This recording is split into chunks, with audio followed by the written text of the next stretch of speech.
আসসালামু আলাইকুম ভিউয়ার্স, আশা করি তোমরা সবাই ভালো আছো। আমি আল্লাহর রহমতে অনেক ভালো আছি। তো আজকে আমি রান্না করেছি আলু আর টমেটো দিয়ে কাসকি মাছ।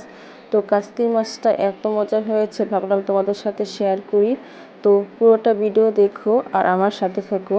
এই যে সকালে তাবাসসুমের আব্বু এনেছে নদীর কাসকি মাছ। এই যে কাসকি মাছগুলো আমি বেছে নেব, কারণ কাসকি মাছে ময়লা থাকে। তো আমি একটা একটা করে মাছ বেছে নিচ্ছি। নদীর মাছ এই যে একটা পোকা বেরোইছে।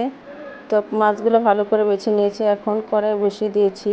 কড়াইতে দিয়ে দেব তেল আর দিয়ে দেব পেঁয়াজ ও কাঁচামরিচ। পেঁয়াজটা আমি ভালো করে ভেজে নিয়েছি। দিয়ে দেব সামান্য পানি। এই যে নিয়েছি হলদি পাখি 1 চামচ, হলদি পাখি 1 চামচ পাখি, আদা আর স্বাদ মতো লবণ। এখানে আমি 1 পা কাসকি মাছ নিয়েছি।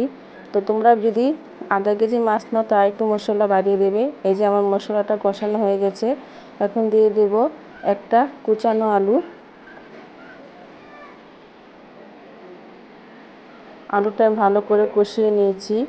এখন দিয়ে দেব পানি। আমি মাখা মাখা ঝোল করব, পানি কম দিয়েছি। এই যে আমার পানিটা ফুটে গেছে। এখন দিয়ে দেব ধুয়ে রাখা কাসকি মাছ।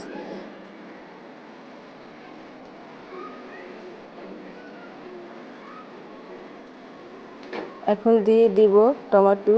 তো একটা টমেটো নিয়েছি। তোমরা কাসকি মাছ রান্না করলে অবশ্যই টমেটো আর ধনেপাতা দেবে, তাহলে স্বাদটা দ্বিগুণ বেড়ে যাবে। এই যে দিয়ে দিই ধনেপাতা।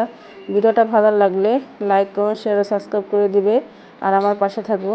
এই দেখো কি সুন্দর দেখাচ্ছে কাসকি মাছ, গরম ভাতের সাথে একবার জমে যাবে। তোমার সবাই ভালো থেকো, আল্লাহ হাফেজ।